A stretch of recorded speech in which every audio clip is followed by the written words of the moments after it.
want to start with a Jude update. We started feeding him some baby food the other night for the first time. It was a lot of fun. Avery made some homemade, I think she roasted a banana and then mashed it all up and then put a little bit of cinnamon on it and let him try it. And he loves it. So that was a great thing. But what was even better is that it filled his stomach up to the point where he slept 11 hours that night. Yeah, that's worth praising right there. Yes. And so anyway, we're feeling good. It's been a good time lately. So with that in mind, on that positive note, I do want to start by sharing one of mine and Avery's favorite memories as a couple together. So you're going to get in on some of our favorite memories this morning. And this was when we went to the movies together. We love to go to the movies. That was one of the things when we were dating that we liked to do. And so this particular movie that we were going to go see was the X-Men movie called Days of Future Past. How many of you saw that movie? Yeah, okay, so there's some of you. How many of you know what X-Men are? All right, I'm not going to ask how many of you are clueless. That's a pretty good amount, though. So I won't single out those who don't know. But for those who don't know what X-Men are, they are basically superheroes. Those who are extremely nerdy hate that because they're actually called mutants, right? But it's people with special powers. Now, this movie is called Days of Future Past. So what do you think it deals with? Right? It's time travel, it's time hopping, there's different things that were happening, right? And it's Days of Future Past. And so this movie, Avery and I are going to see. I'm more excited probably than she is, but we both like movies, so we were enjoying it, and it was going to be a good time. And we get there, we're about 5 minutes late. And so we knew the movies probably already started at this point. Of course, I actually think we were 20 minutes late, but we calculated it would actually be only 5 minutes of the movie because 15 minutes of previews, right? So we know we're going to come in and the movie's already started. And so we walk in and we sit down and we start. Of course, the movie's going, and there's this big fight going on. No problem, and so we're watching and I'm watching and Avery's like, what's happening? And I was like, I think it's just one of those movies where they flash to the end and show you what happens at the end, at the beginning. And then they go back and do this whole movie that leads up to the end, and then you watch it again at the real ending. Does that make sense? And so we're watching and we're seeing this happen. About 20 minutes into this fight, I'm starting to get suspicious of what's going on as I'm seeing some villains that I know are big villains dying. And I'm like, And then I'm noticing some of the heroes that are dying. And I'm going, this isn't right. We shouldn't be seeing this yet. And I look over at Avery and she goes, what is going on? I said, I don't know. Check our movie ticket. Are we in the right theater? And she looks and she goes, no, we're in the wrong theater. And so we pick up our stuff and we're like, go, go, go. And so we go out and then we go and find our theater. Well, now it's 45 minutes into the movie, Days of Future Past, and we've seen the ending but have missed the beginning. And so we start in the middle and we watch all the way through to the ending, and by the time the movie's over, we look at each other and go, what happened? And neither one of us know. And so we're laughing and we're having a good time, but we're like, all right, this was horrible, a terrible experience. It's just a fail, and so we're walking out. And we notice that there is another theater, and we hear that it's in the previews, but it's playing the same movie. So we're like, well, let's go in. And so then we go into the same movie again, hoping to catch the beginning. And so we do. We're like, yes, we did it. We're about to finally see the beginning. So maybe it will all make sense. And as the movie starts, we realize it's 3D and we don't have 3D glasses. It was honestly the most confusing movie I've ever been a part of in my life, right? A movie about time travel, and you watch it completely backwards. End, then middle, and then beginning in 3D, and you can hardly see what's going on, right? And so sometimes, though, I feel like that's how life can be, right? Sometimes I feel like I'm working towards the end, I'm living in the middle, but I have no idea what God did at the beginning. How did I get here? Why am I here? What are you doing? I just can't figure it out. You ever feel that way?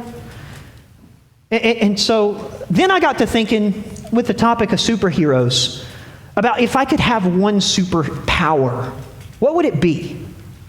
What if you could have one superpower, what would you choose? And so used to, back in the day when I was younger and more immature, I would choose something like flying, because I thought that was really cool. But now that I've grown up and matured a lot more, I've realized that I would choose something way more adult. I would see the future, right? I would love to see the future. I think that would be the coolest superpower. But I, in all seriousness, would like to see the future because I often worry about the future. Am I the only one who struggles with that? Like, I worry about our country and our nation and the unity that we have. I wonder if we can ever be a nation that will, again, come together for a common cause and a common purpose. Sometimes I worry. Sometimes I worry about the faith community as a whole. I worry about Christians, and are we going to continue to live into what we know is the main thing, or are we going to continue to get distracted by other things? I worry about sickness. I worry about sick friends of mine and sick family members of mine, and people who have the cancer is eating people up, and it scares me. I worry about the health emotionally, mentally, physically, and spiritually of family and friends of mine.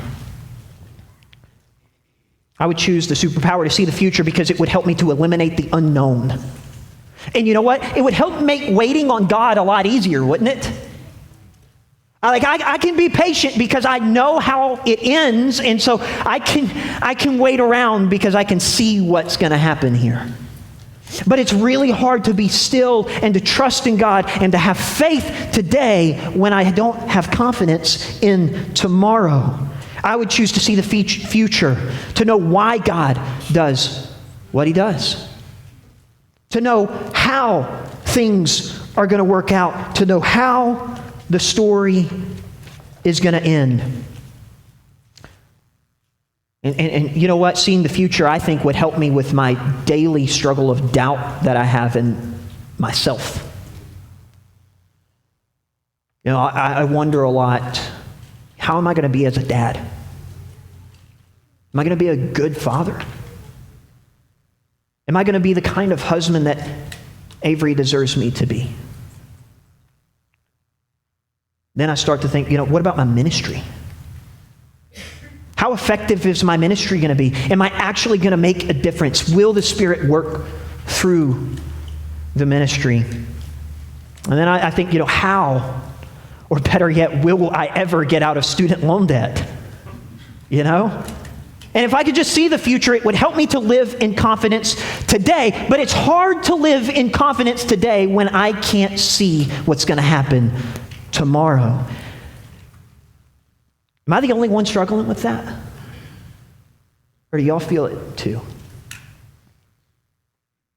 That if we knew how the story would end for tomorrow, we could live with more confidence today.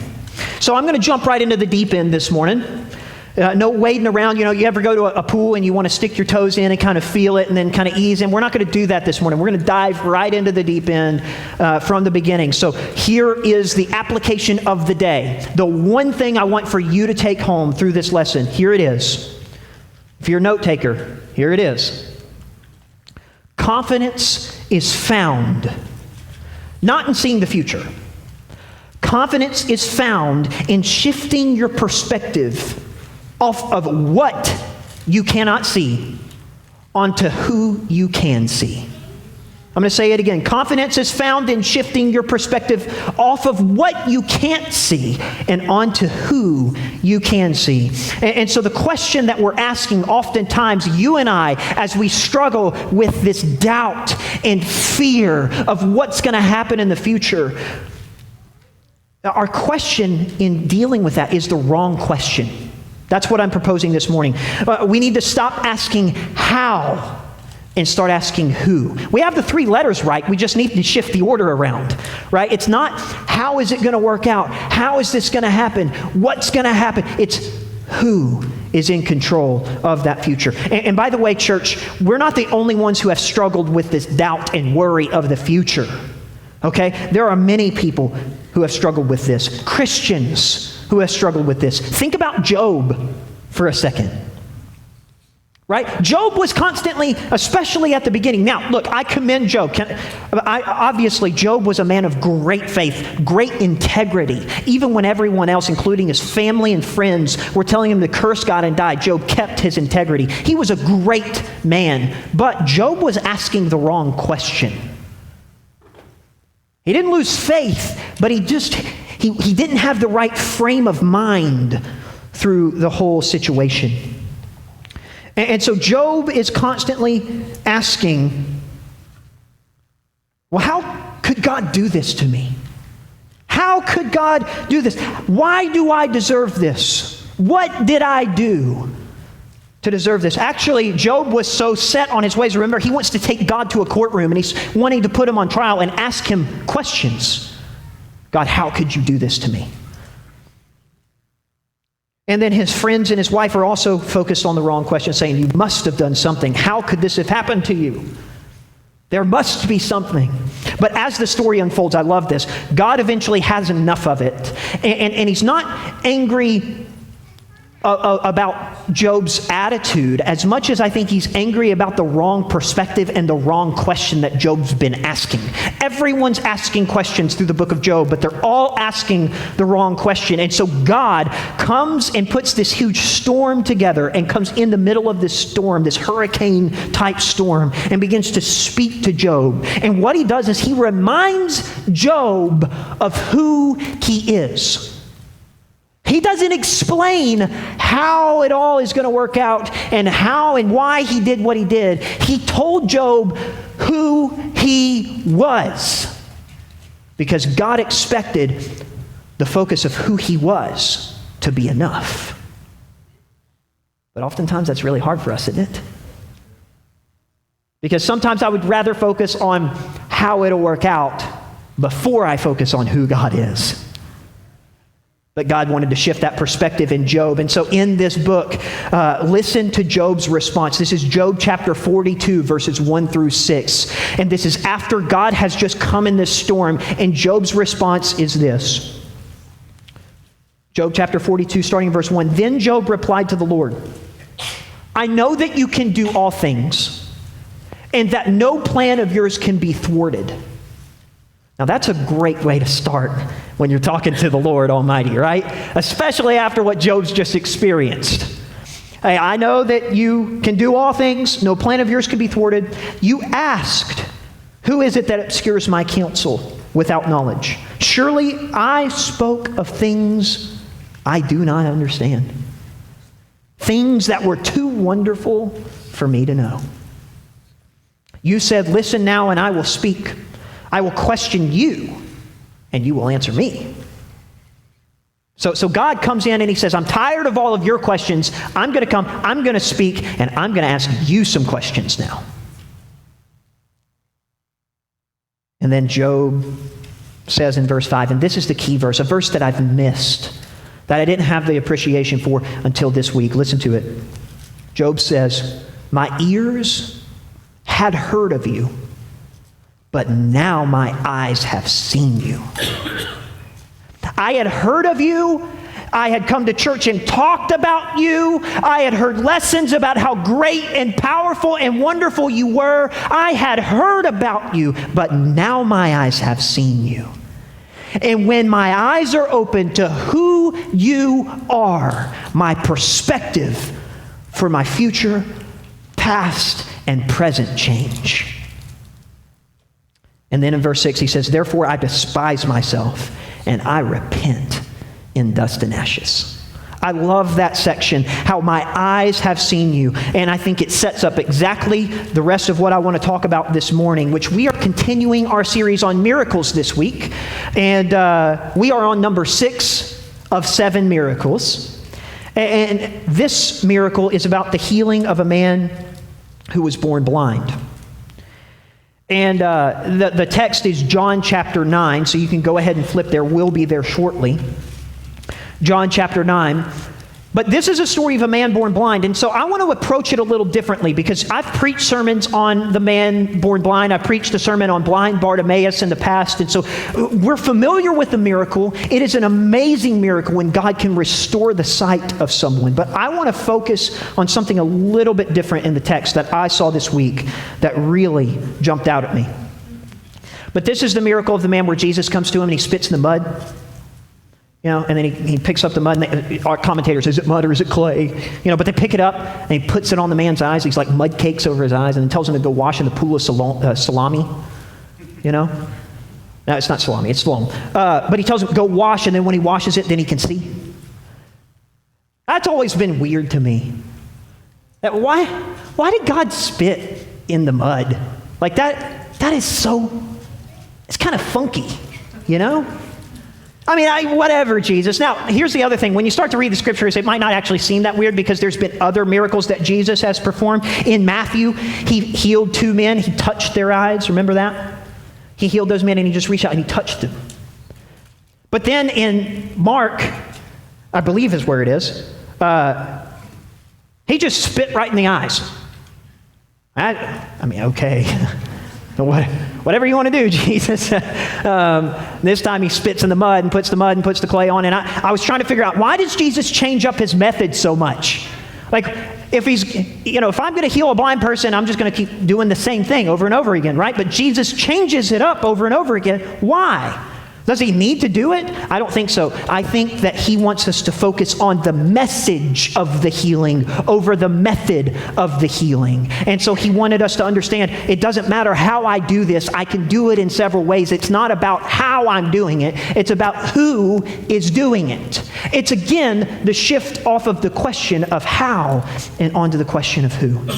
It's not about how I'm doing it, but it's about who is doing it. And so as the story continues, this man is healed. A man, by the way, is born blind. He was blind from birth, and he's healed in a miraculous way. And the crowd starts to argue and gets kind of frustrated and is going, how did this happen? And so then they take him to the Pharisees, and the Pharisees start to put him on trial, the man who was healed. And they're putting him on trial and starting to question him and interrogate him and ask him, how did this happen? And then his family's brought in for proof. And so they bring in well, we don't believe that you were actually born blind. We think you could have seen the whole time. And so they bring in his parents, and they're going to question him. Was your son really blind? Oh yeah, this is our son. He was blind. But as to how, we don't know how it happened. We don't know who did it. And so even the parents are asking the wrong question. And so I want us to look at that for just a second. Because a pattern throughout the Gospel of John is sight. The key theme through the Gospel of John is that we will believe, and by believing we'll have life in his name. That's why he's written the miracles that he's written, is so that we will believe. But another theme, as you read through it, you're going to see a lot of sight, a lot of seeing, a lot of miracles for blindness. You see the disciples in the boat when Jesus comes walking on the water, and what they saw, they thought they saw a ghost. It's just constantly this seeing, this sight shows up over and over again. And here's the thing, here's this pattern. Jesus does a miracle and the Pharisees miss it, and the disciples are usually slow to get it, but the one who the miracle was performed on is typically the one who got it. Isn't that crazy? The religious people missed it, the disciples missed it, but the boy with a sack lunch of 5 fish, or 5 loaves of bread and 2 fish, he gets it. It's kind of almost insulting, the people who get it versus the people who miss it. Remember, Jesus said, he asked them, how are we going to feed these people? And he said, I'm asking you to test you. It's a test of your faith. And the disciples failed. But the boy gave all that he had in the hands of the Lord. And so here we step in, and the Pharisees miss it again. Now, I want to highlight something in particular. I want you to see if you notice this pattern as well. This miracle, the reason I had to set it up like this, it's 41 verses. I'm not going to read you 41 verses, okay? But I want to highlight something that I saw throughout. I think you'll like it too. So if you're an underliner, I actually am not, but I did underline what I'm about to show you. So I think it's worth it. Look at verse 2 of chapter 9. His disciples, well, we can start in verse 1. As he went along, he saw a blind man from birth, and his disciples asked Jesus, Rabbi, who sinned, this man or his parents, that he was born blind? And so the disciples come to Jesus and they ask a question, but I don't think it's the right question to be asking. This question is wrapped in bad theology. Well, this man has a physical ailment, therefore he must have sinned. This was a belief that was carried through tradition for many, many thousands of years. If you look at Ezekiel chapter 18, they believed that sin was carried over from the father to the sons. And so it was this constant thing, and they're still struggling with this bad theology. And because of the bad theology, it's caused them to ask a bad question. Is there an answer to the question? Yes, but it's a bad question in the first place. So the disciples are asking this wrong question. Look at verse 10. Now, this is the people in the crowd after the miracles happened, and they say, well, how then were your eyes opened? How? So the first one is, who sinned? The next question I see in this text is how? And then in verse 12, look at this. Where is this man? They asked him. Where is he? And they're asking because they want to go find him, and they want to have a talking with him, right? Because I don't like what you did on the Sabbath. Why did Jesus do so many miracles on the Sabbath? Did he have to do it on the Sabbath? I think he was trying to prove a point, folks. And so here again, the people are looking, where is he? Verse 15. Look at this. Therefore, they finally brought him to the Pharisees. Now listen to the Pharisees. The Pharisees also asked him how he received his sight. Verse 16. Some of the Pharisees said, this man is not from God, for he does not keep the Sabbath. But others asked, how can a sinner do a miraculous sign? Do you see this pattern forming in this text? 41 verses, tons of questions. Look at verse 17. Finally, they turned again to the blind man. What have you to say about him? Then you look at verse 19. Is this your son, they asked? Is this the one you say was born blind? How is it that he can now see? Again, the wrong question. Look at verse 21. This is the parents. But how he can see now, or who opened his eyes? They finally said the right word. Who? Who opened his eyes? But they're doing it in the wrong mentality. They're not actually asking who opened his eyes. They're defending themselves. How he did it, or who opened his eyes, we have no idea. Don't blame us. He's a grown man. Ask him himself. That's what they say. You go ask him himself, and he can answer you. Because we don't know. Don't pull us into this. Thanks, Mom. Thanks, Dad. Now look at verse 26. Can you believe these questions keep going? I've never noticed this before I started to study this week. These questions just kept popping up. Questions are asked all through this text, and none of them are the right question. Look, verse 26. Then they asked him, what did he do to you? How did he open your eyes? They're so focused on Jesus. How are you going to do this? And so often that's my question, right? God, if I could just see the future and see how you're going to do this, how will you open my eyes? How will you take care of me? How will I be as a father? How will my ministry be? How will this country turn out? How and when and in what way will COVID finally go away completely? When will we stop being able to wear masks and have other sections sectioned off and people separated and we can't go to church? When will all of this be over? When will our nation unify and come together for a common cause? How is it? I've got a lot of questions I would love to ask God. Are you with me? There's a lot of questions I could ask him, and I could go on and on and on. And yet that's exactly what these people did. And not a single one were asking the right question.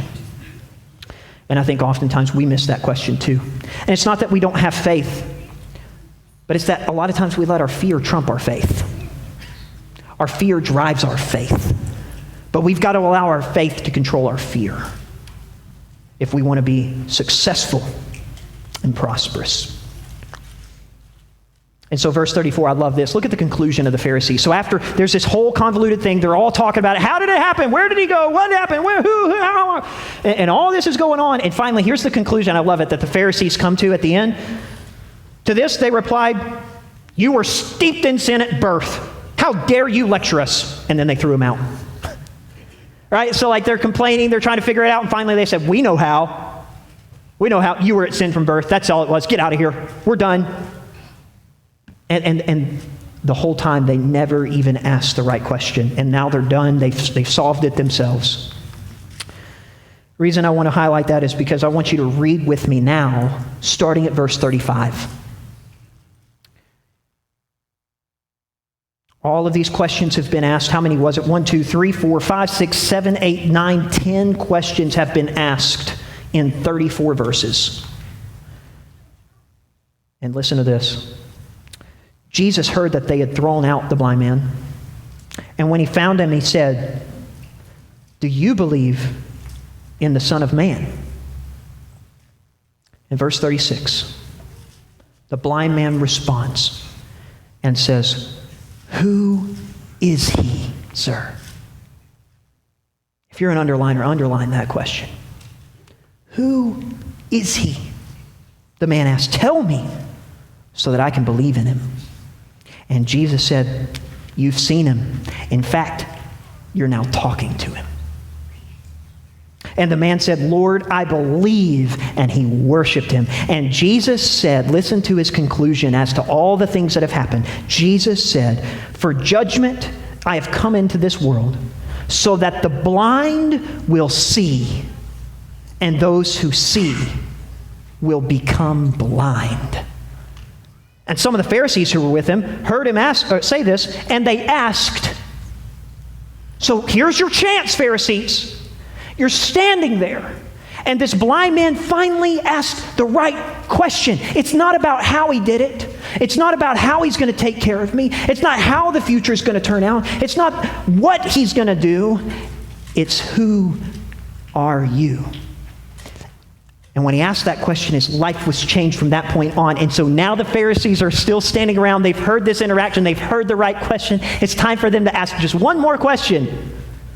They say, some Pharisees who were with him heard him say this, and they asked, "What? Are we blind too?"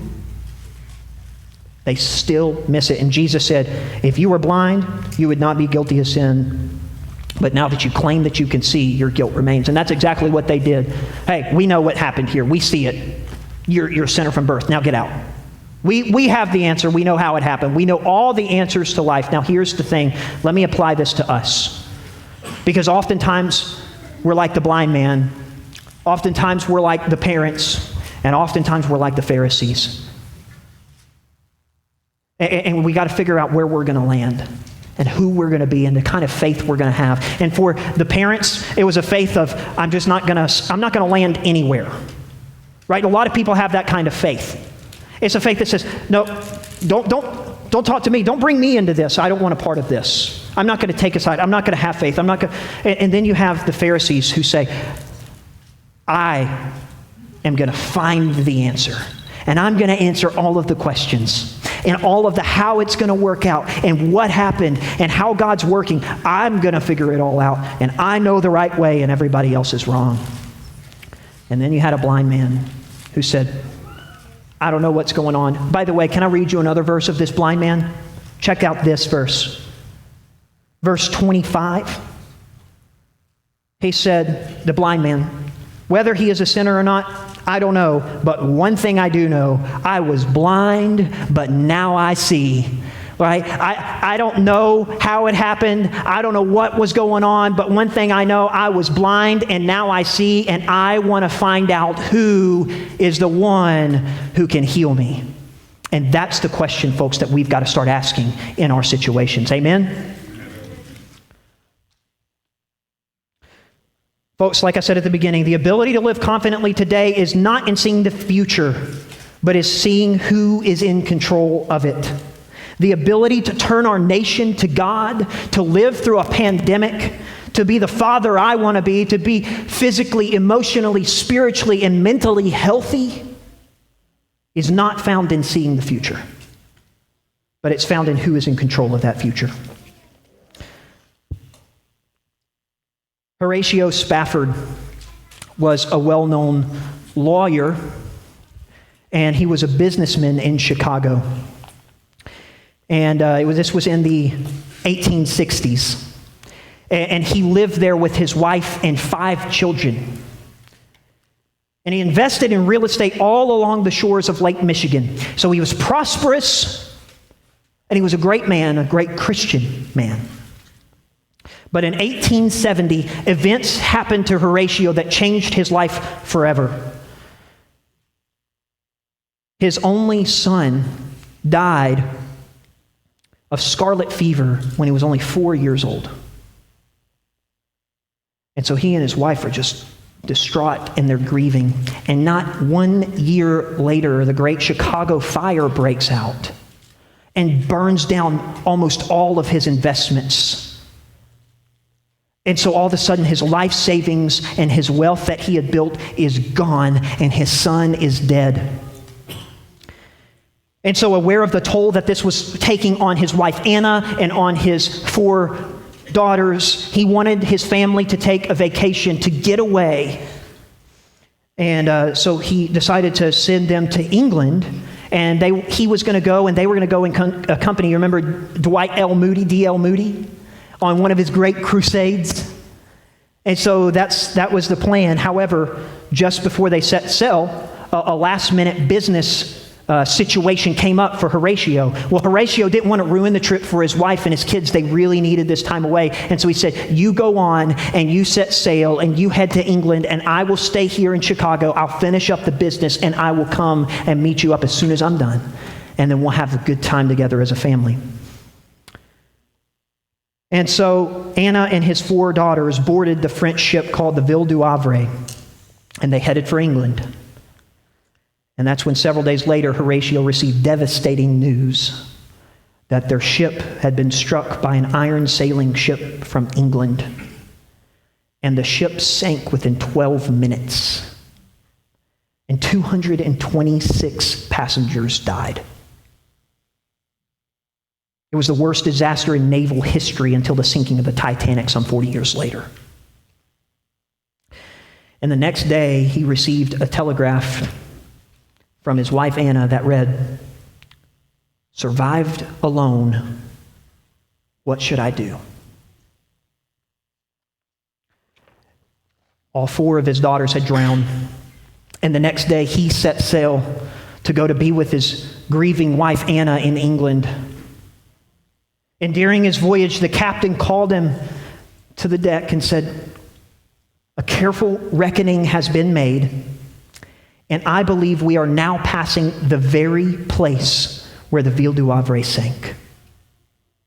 And it was there, staring into the watery grave of his daughters, that he penned the words to the song, "It Is Well With My Soul." I want you to stand and sing this with me. When peace like a river attendeth my way, when sorrows like sea billows roll, whatever my lot, thou hast taught me to say, it is well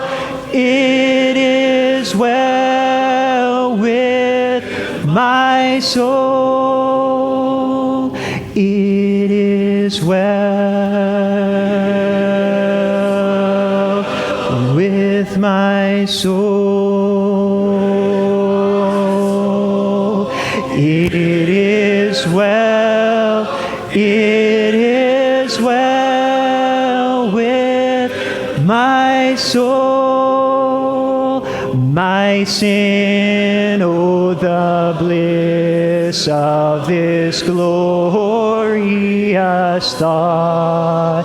My sin, not in part, but the whole, is nailed to the cross, and I bear it no more. Praise the Lord, praise the Lord, oh my soul. It is well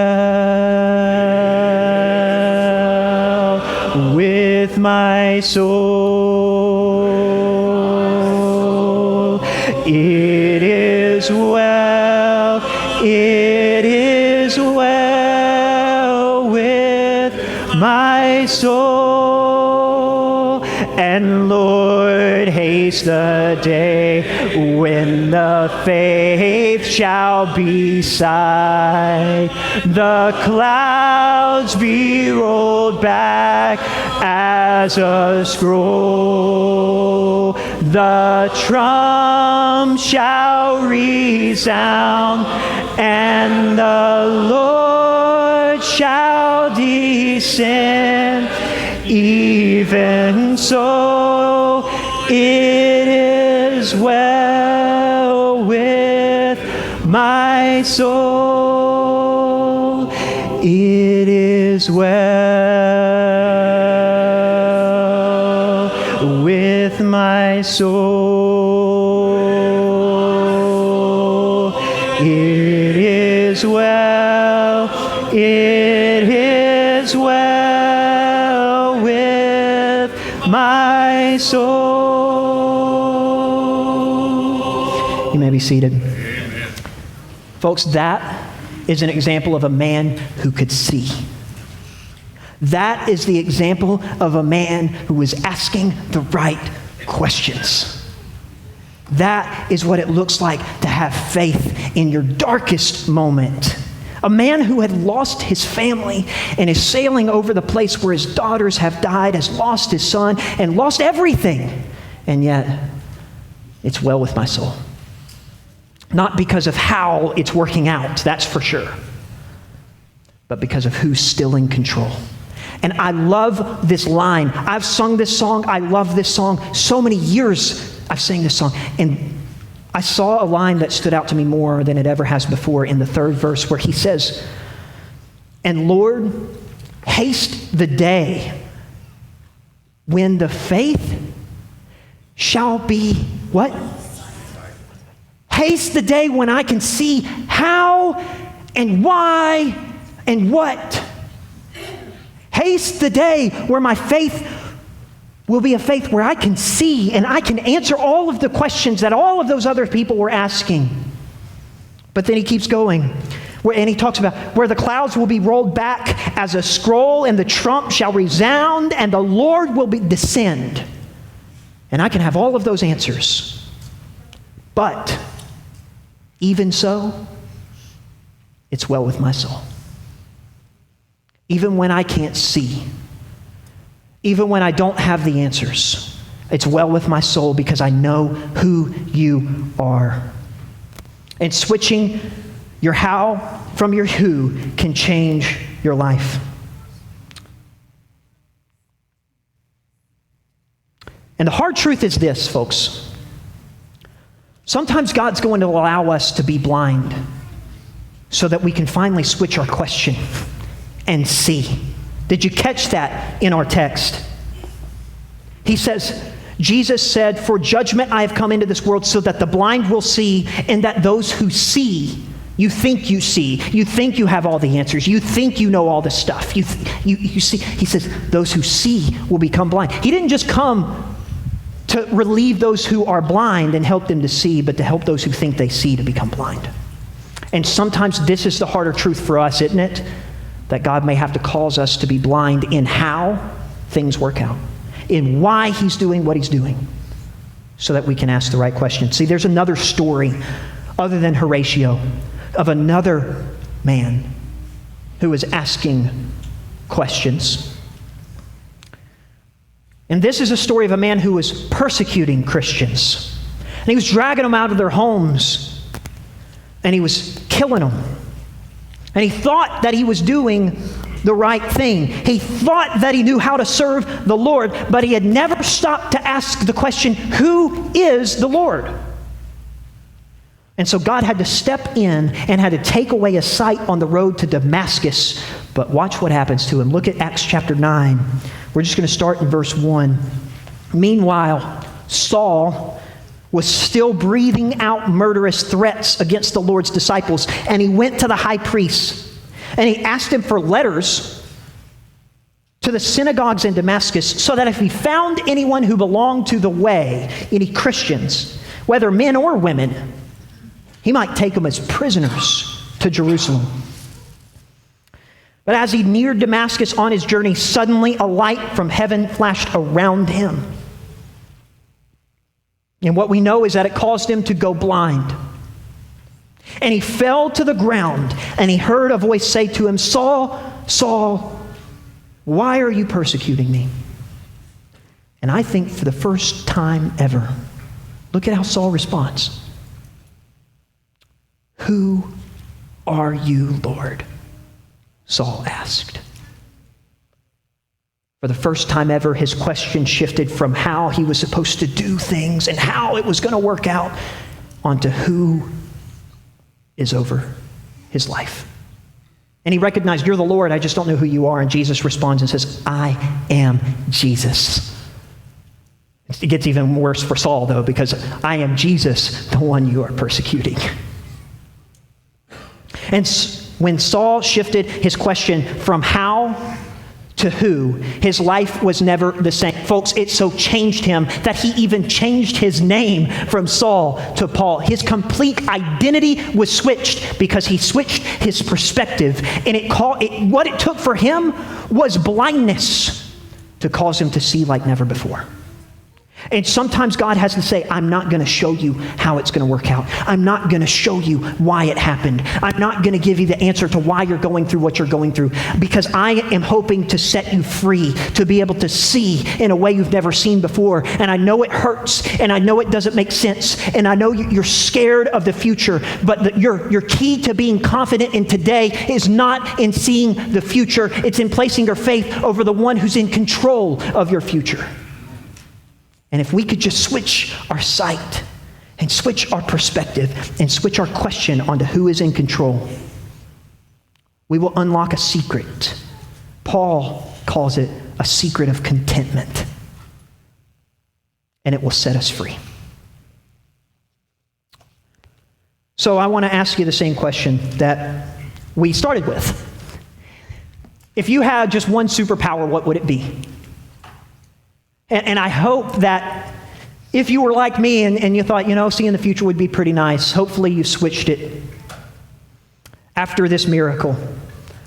And that your wish is not to see the future, but if you had one choice of a superpower that you would choose to have, faith. Faith that could move mountains. A faith that will help you to pray like you've never prayed before to the God who is in control of your life, to parent with eyes of faith to the God who is in control of your life, to handle sickness of loved ones, whether mental, physical, emotional, or spiritual sickness, trusting in a God who is in control of their life like never before. And if you do, folks, here's what I believe wholeheartedly. You're going to find yourself in the midst of some miracles soon. Think about it. If you need to respond, won't you come while together we stand and sing?